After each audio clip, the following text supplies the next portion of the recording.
Welcome to Folktales and Fables. Dive into the enchanting world of African stories, legends, and timeless wisdom. Don't forget to subscribe, hit the notification bell, and like to join us on this magical journey. Let the stories begin. There was once a very powerful king. He had great influence over all men, wild beasts, and animals. This king had a son named Ekon, to whom he gave 50 young girls as wives, but the prince did not like any of them. The king was very angry at this and made a law that if any man had a daughter who was finer than the prince's wives and who found favor in his son's eyes, the girl herself and her father and mother should be killed. Now about this time, the tortoise and his wife had a very beautiful daughter named Aid.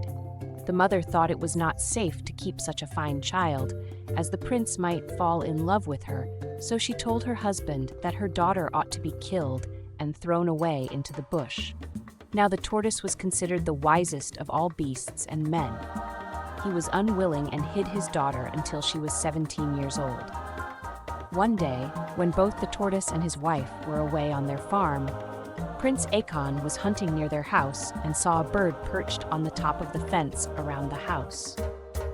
The bird was watching the little girl and was so entranced with her beauty that he did not notice the prince coming. The prince shot the bird with his bow and arrow, and it dropped inside the fence. While the prince's servant was looking for the bird, he came across Ade and was so struck by her form that he immediately returned to his master and told him what he had seen. The prince summoned Ade, and when he saw her, he immediately fell in love. He then went home, but concealed from his father the fact that he had fallen in love with the beautiful daughter of the tortoise.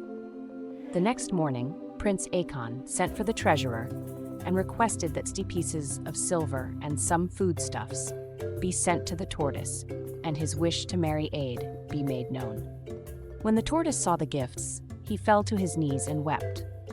He had dreaded this day to come when his life and that of his family were put in danger for disobeying the king's orders.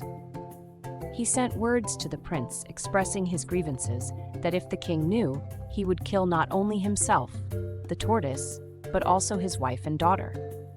The prince replied that he would kill himself before he allowed the tortoise and his wife and daughter to be killed. Eventually, after much argument, the tortoise consented and agreed to hand his daughter to the prince as his wife when she arrived at the proper age of 18. The prince went home and told his mother what he had done. She was in great distress at the thought that she would lose her son, of whom she was very proud, as she knew that when the king heard of his son's disobedience, he would kill him. However, the queen, although she knew how angry her husband would be, wanted her son to marry the girl he had fallen in love with. On Ade's 18th birthday, the queen organized the largest banquet ever held in the village and its environs. She had informed the king she had a huge surprise for him and wanted to throw a banquet in honor of his legacy. The king liked the idea in whichever way she needed. There was plenty to eat and drink on the D-Day, and the king was overwhelmed with joy. While entertainment was ongoing, the queen told her attendants to bring the girl Ade before the king. When she arrived, the king was quite astonished at her beauty and declared that the tortoise's daughter Ade should marry his son, and he made them marry the same day. Unbeknownst to him, it was the queen's plan all along to make him think he chose a queen for his son, the prince. When the people saw what had happened, they begged the king to cancel the law he had made altogether, and the king agreed. The order was canceled throughout his kingdom, and that for the future, no one would be killed who had a daughter more beautiful than the prince's wives.